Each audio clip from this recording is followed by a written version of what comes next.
அஸ்ஸலாமு அலைக்கும் வரஹ்மத்துல்லாஹி வபரகாத்துஹு. இன்றைக்கி தேங்காய் பால் பின்னலை ரசம் எப்படி செய்வதுங்கிறத பார்க்கலாம். அதுக்கு தேவையான பொருட்கள்: தேங்காய் அரை மூடி, கெட்டியாக பால் பிடிஞ்சி எடுத்து வச்சுருக்கிறேன். புளி எலுமிச்சை அளவு கரைச்சி வச்சுருக்கிறேன். அதுக்கு மின்னலை கொஞ்சம், வெங்காயம் ஒன்று கட் பண்ணி வச்சுருக்கேன், பூண்டு 4 பல் தட்டி வச்சுருக்கேன், பச்சை மிளகா 1, தக்காளி பழம் 2, இஞ்சி பூண்டு விழுது 1 ஸ்பூன், தாளிப்புக்கு வெந்தயம் 1 ஸ்பூன், கருவேப்பிலை 2 கொத்து, மிளகுத்தூள் 1 ஸ்பூன், ஜீரகத்தூள் 1 ஸ்பூன். வாங்க தேங்காய் பாலில் 2 தக்காளி பழத்தையும் கரைச்சி விட்டுக்கலாம். புளி தண்ணியை கொஞ்சம் சேர்த்துக்கிறேன்.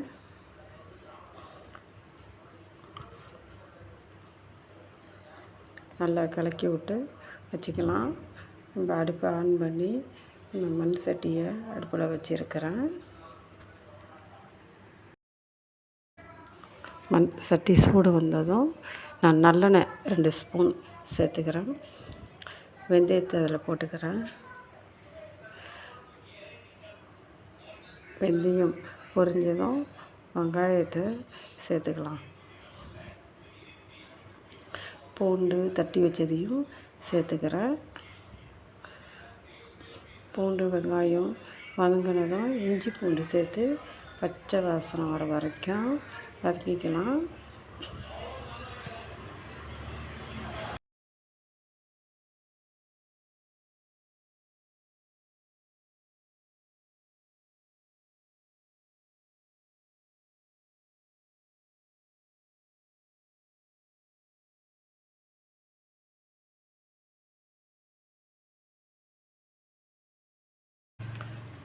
இஞ்சி பூண்டு பச்சை வாசனை போனதும் கருவேப்பிலை மின்னலை சேர்த்து நல்லா வதக்கிக்கலாம். நல்லா வதங்கினதும் மிளகாய்த்தூள் கொஞ்சம், மிளகுத்தூள் ஜீரகத்தூளும் சேர்த்து வதக்கி நம்ம கரைச்சி வச்ச தேங்காய் பாலை ஊற்றிக்கலாம்.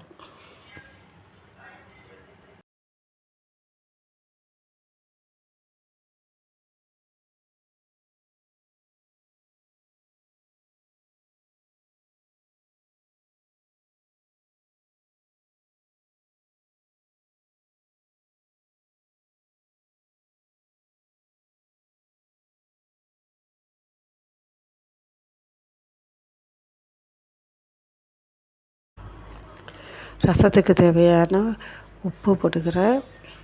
பச்சை மிளகா போட்டுக்கிறேன். ஒரு 5 நிமிஷம் சிம்மிலேயே இருக்கட்டும். லேசாக கொதி வந்ததும் நம்ம அடுப்பை ஆஃப் பண்ணிடலாம்.